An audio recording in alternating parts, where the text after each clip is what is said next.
Well, the meeting with the Director General was very, very well. The Director General and I are not strangers. This past February, the Director General was in the Bahamas, and we held the first CARICOM Ministers of Agriculture meeting in the Bahamas. It was an outcome of the regional conference which was held in Chile, where one of the concerns of the region was that we didn't feel that FAO really understood the issues impacting the Caribbean. And being tied to Latin America, the statistics coming out of the Latin region were skewed. The problem we face in the Caribbean is that the Caribbean is a net food importing country. Virtually all of the Caribbean economies depend on tourism, and tourism drives imports, food imports. We in the Bahamas, we have a population of some 350,000 people, but we have almost 7 million tourists a year. And so the demand, the food demands of the tourism sector has really pushed up our food import bill. And presently we are now importing about $1 billion in food. And that is one of the issues. How do we reduce this huge food import bill? And our government, under the Honorable Perry G. Christie, has initiated a new paradigm shift in Bahamian agriculture.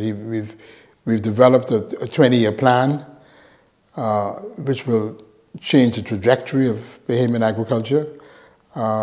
We've also, one of the focus of this program is the establishment of the Bahamas Agriculture and Marine Science Institute, which is an institution with 3 components principally. It has an academic arm where we offer an associate degree, diplomas, certification courses.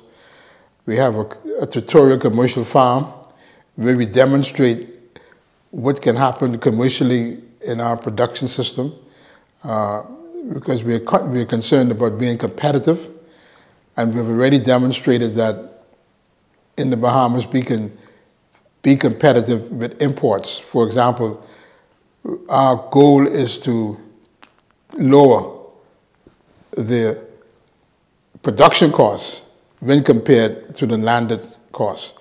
Let me explain that. Food is imported into the Bahamas.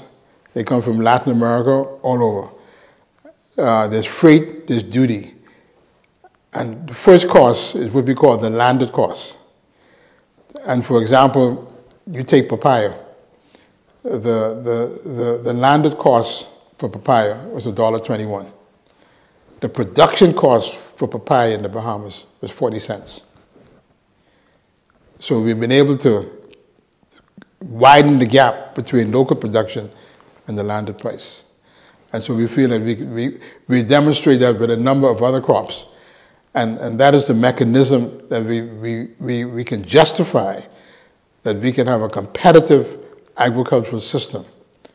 And what we're doing is we have a program called the Associated Farmers Program, which is part of our extension and outreach. And these associated farmers, they grow to the specifications that we've developed on our commercial farm. And so we know that if they follow what we say, their production costs will go down. And we intend to develop this program throughout the archipelago of the Bahamas. And that is the main thrust for our food security in our country. Also, we have a hunger problem. We have about 40,000 Bahamians who live below, we determine as the poverty level. And the poverty level in the Bahamas is about $5,000 per year. And for that segment of our society, food is unaffordable. And so we have these pockets of hunger throughout the country, which the Zero Hunger Challenge, we feel can assist us in addressing. And the programs developed by Dr. Graziola de Silva in Brazil, we feel that we can duplicate with FAO those programs in the Bahamas and solve this question of hunger.